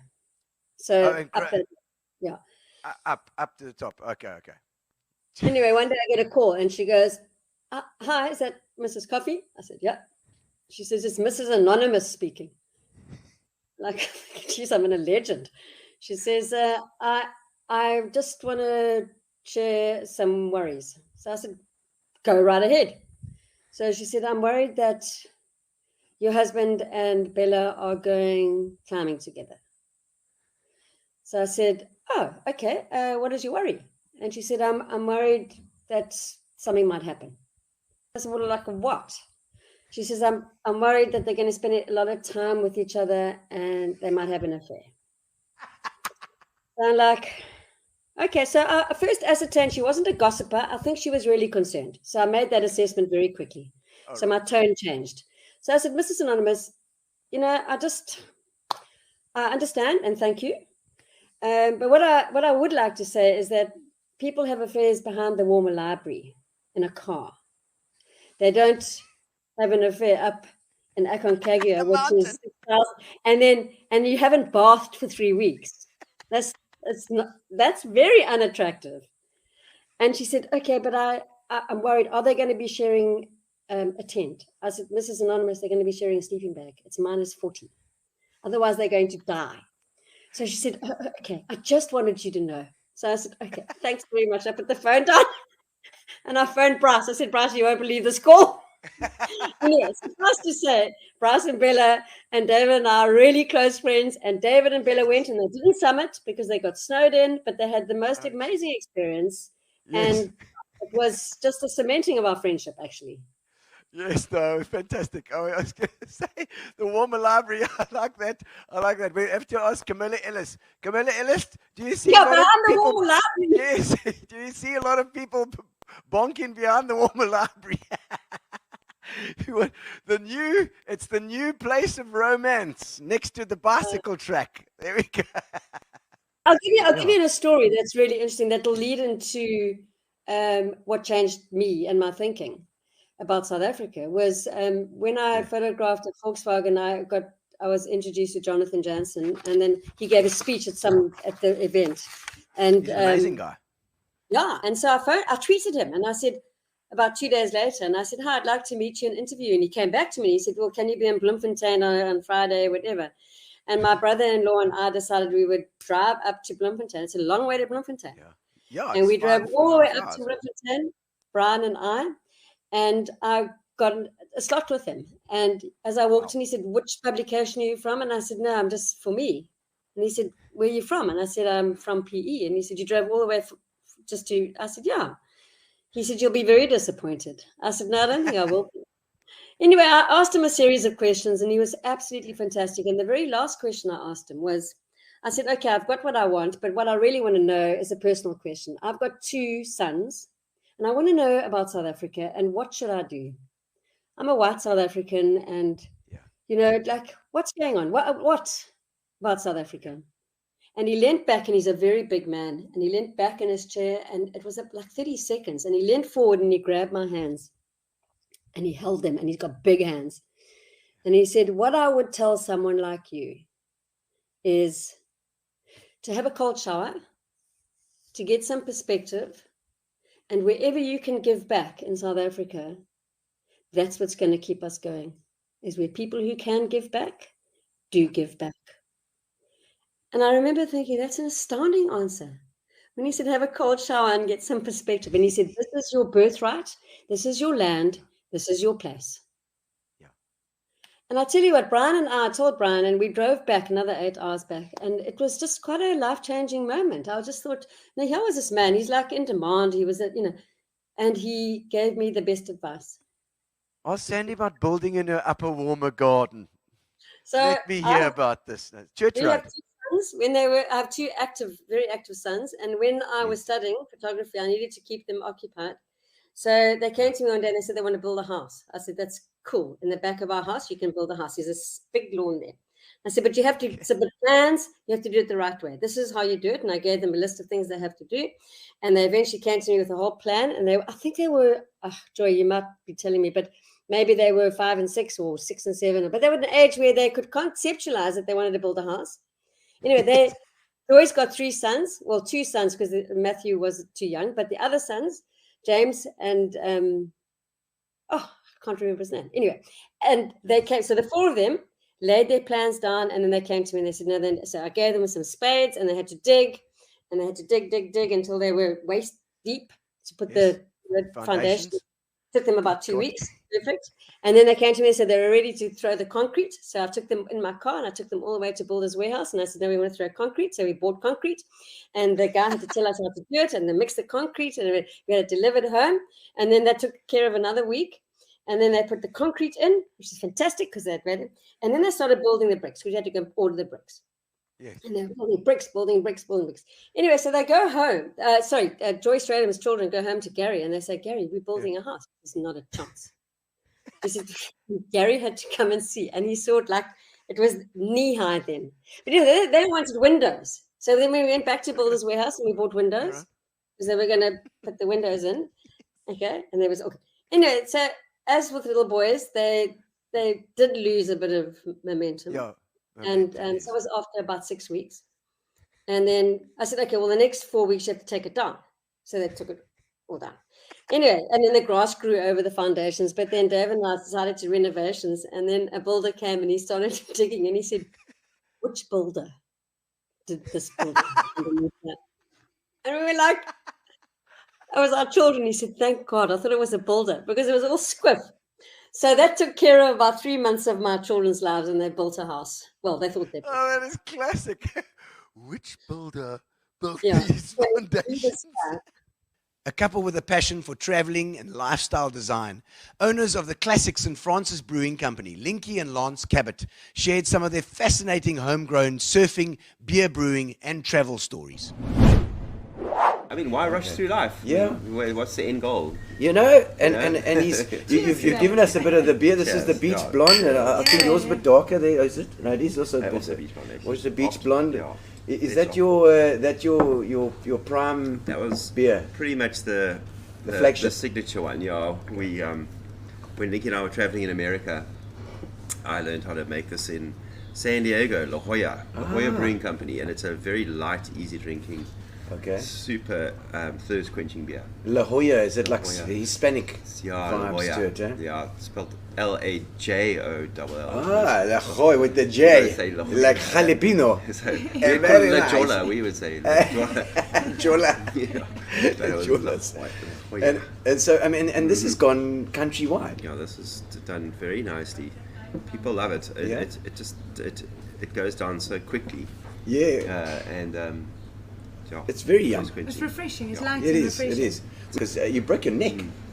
Yeah, I broke my neck surfing, and so I was paralyzed in the water, which was about as bad as things get, I think. So I was floating. How shallow was it? I mean, how deep? I could have stood up if I could have stood. I could have got up, but I couldn't. I hit the sandbank. So you were surfing, and the wave just dumped you. Yeah, I was in the barrel, and then I couldn't see. It started to get pretty deep in the barrel, and then I bailed and hit the sandbank I was going way too fast, and I hit it way too hard. And I didn't realize how shallow it must have been, this much water. Oh man! So imagine coming up a pair of water skis and then just like I plowed straight into the sand. Knocked myself out, and I think the doctors think that initial fracture and then knocked out, and then the wave picked me up and dumped me. And dumped you again? Broke me. And broke your neck? Yeah, that was what really broke my neck. It was like, got picked up to sort of door height and then dropped. Oh, and I know on that sand and those waves are powerful things. Powerful, and it was shallow. And so you were out of it, you didn't drown. I mean, did drown. Well, I kind of held. Yeah, I came around and I realized I was in trouble and nothing worked. I was just floating. So I tried to roll. When a white water hit me, I rolled and I got a breath, and then but I got stuck in the rip, and the rip was taking me out, and I was still floating face down. Oh. And I thought I better just hold my breath, and because if you suck in water, you then you'll sink, and then no one can see you. Oh. So I hold my breath, and someone's going to see me, and obviously I prayed a lot, and then I blacked out, and then the next blacked out, and I came around on the beach, and I had all those interesting. So it actually washed you up.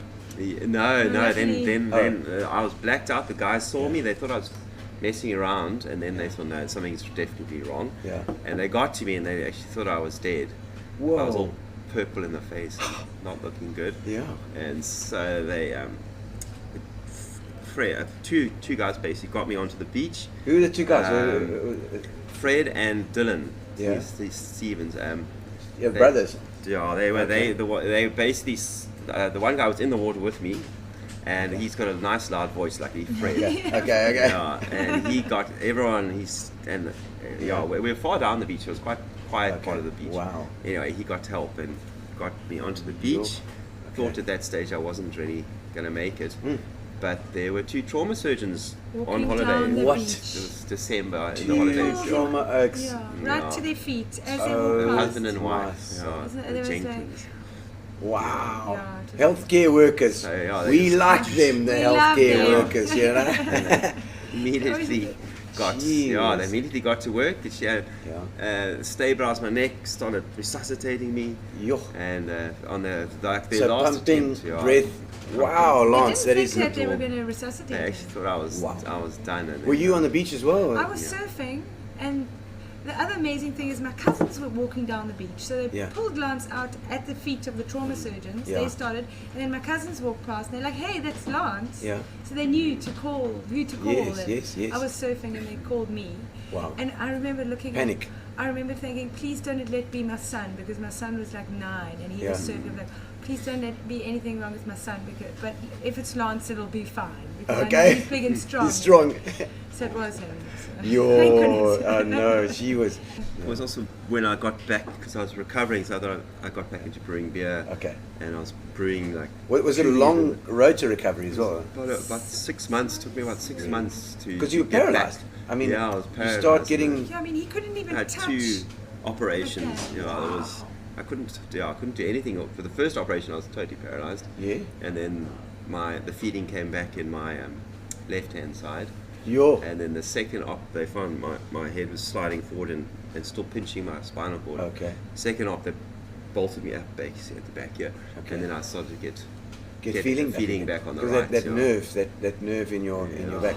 So wow, I mean that must have been like you Linky's thinking, okay, well, we got paralysis here. Yeah, wheelchairs, that sort of thing. That's scary. Scary stuff. Yeah, but we were just like, it's going to be fine. Okay. Things happen for a reason. Yeah.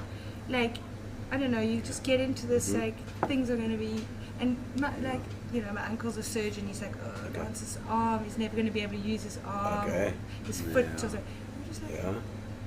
Right. And he's Lance is very focused. He worked out every day.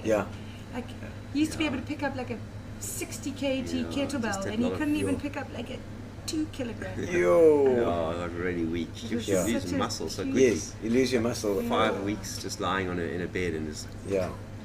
It's crazy. Lost 10 kilograms mostly muscle. Yeah. But the rehab, the guys are amazing. It's an amazing rehab. I had amazing people helping me. Okay. And I just worked at it. I used to hold on to the side of my bed and do squats and carry on. People thought I was crazy. Yes, but to get back to bed, and I was like, no. I'd find some stairs and I would just drag myself up the stairs. Wow, so strong-willed, eh? They used to look for me. What do you do? And we just can't make enough beer. Yeah. So Lance now uses his little brewery as he plays around and tests things. Tests the stuff. We make the stuff. Gets the recipes. Because it really is a numbers game when it comes to beer. It's huge amounts of money that you have to put into.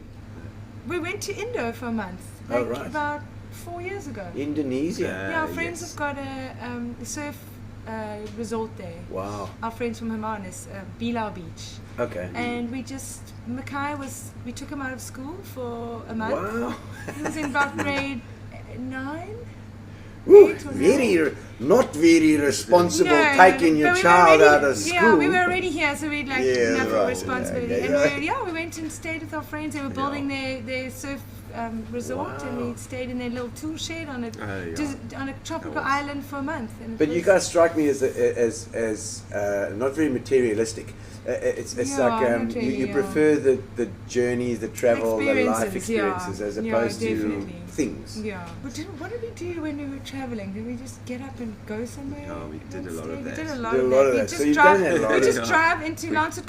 He'd look on his little map that he had, but someone had told him this is a surf spot in like Morocco. There's a surf spot here, and we drive, and you'd end up like on a cliff. Then you'd have to go down this thing, and there'd be like a bunch of camels. And the rain washed the whole road. And then we just drive. Just go. You have a tent or Same thing in sleep in the Baja, car. in Mexico. You just trip. Yeah, Lancet say there's a surf break at the end of that. The one place, we got those days you didn't have GPS, you didn't have cell phones, you didn't have anything. You just had an old map, and someone had told you about a secret surf spot, and you just started driving. Surfer. It's quite. And we often say to each other like we're tired, but it's actually quite a lot of fun. We meet really nice people, new people. There's music and people are happy. Like we're making people happy. It's true. It's very kind of. And my people have a lot of fun. Yeah, and even my kitchen staff, they're all Jehovah's Witnesses, and so it's quite a spiritual thing of service. Like, and so it's not just about making money. Like we all kind of feel, you know, like we're giving something. We're creating a warmth. Yes. And I often say to my staff as well, people will come here if we're happy. Yeah. Because they can feel happiness. Yeah. You know, whereas So we need to be happy. And then your proudest moment, other than your birth of your son, because that was that's just too boring. Our son, he recently became the under 18. We're not allowed to. Oh, we're not allowed to say that. No, you can if he's done something. Under 18 not world champion, South African champion. Well, for you it's the world champion, South African champion. Longboarding, Longboarding champ. Yeah. Oh my soul. Yeah, he's done well. He was the captain of the EPT. Fruit of your loins. Yeah. Hey? But he had to come to us and say, because we were like, no, surfing, just relax, enjoy it. It's like and he actually went to my auntie or something and said, I really want to compete. And my parents will not take me seriously. And so my auntie sat me down and said, now listen here, you've got to take your son. Is this Francie? No, it was my auntie. Your auntie. My auntie, who was like 75. Oh, wow. And so she said, and we were like, but surfing's like a relaxing. No, your child wants it. And so we, your child wants to do it. Okay, let's do it. Got involved in the surf competitions. And he did so well. After 40 years of teaching, it was an absolute honor to chat to Mike Vermaak, principal of my alma mater, Victoria Park High School. For retiring, but certainly when you're making some sort of life change, there's always this like a little bit of terror, as well as the time that you think it's going to be. You usually put things so well, Gino, you messed that one up, because there's not only a little bit of terror. There's plenty of terror. The unknown, you once had something known in your life for 40 years, and all of a sudden you're going into something that's very different. I know. But exciting at the same time. Yes, it is exciting, because it does free you up. It does. Then and so you've got to you've almost got to do some soul searching now and say, what the hell? What would I really love to do, or what would I really, that's kind of. We'll have time for those things, and yes, so that'll come later. So those questions are all going around in your head. They're all going around in my head. Well, Mike, I'm surprised you're still walking around and not just walking around in a dazed fashion. That is, I suppose, that's your skill. Is people skills. That's my biggest skill, I think. When I say skill, it's something that I'm just happy to have. Teaching life to me is just about people and what joy you can have with them and what a difference you can make in each other's lives. And I always want to tell people, you must never leave a place where someone feels worse than they felt because you've been. And unless you're the moorin about something. It's true, but yes, the people part of it is just amazing. It is. And the great majority of people you work with, that's learners and teachers, and that are awesome people. 80% of them are. And people always say, back in our days, we were this or weren't that. And today's kids are terrible. Let me tell you, there's been no change. There's no change. There is 80% of the kids are still awesome. 15% don't know where they fit, and 5% are bloody naughty. And let me tell you, that 5% takes up 95% of your time. Of course it does. Judy Nell. Most amazing brother, teacher, coach, and a brother. That's my little Lot Lamiki's sister. Oh, I see. Listen, I was in matric. So I can tell you the story. Oh my goodness, yes. And surprise. One Friday evening, my dad never had a dop at home, but on Friday evenings he went down the club. Him and his father-in-law, they went down to the club. And he arrived home this Friday night, and the front door swung open and bounced back again. And he walked straight in. And I said, "Nah, Dad." I thought it was divorce. "Nah, Dad." He says, "Ask your mother." And Mom says, "We're pregnant." I was in matric. I thought, wow. Didn't know moms and dads still did these things. I don't want to hear what you did. Anyway, but the most amazing sister that's come out of it. Love you to death, Ed. Oh, man. You know, and the little sisters, I think they look after you as well. They do.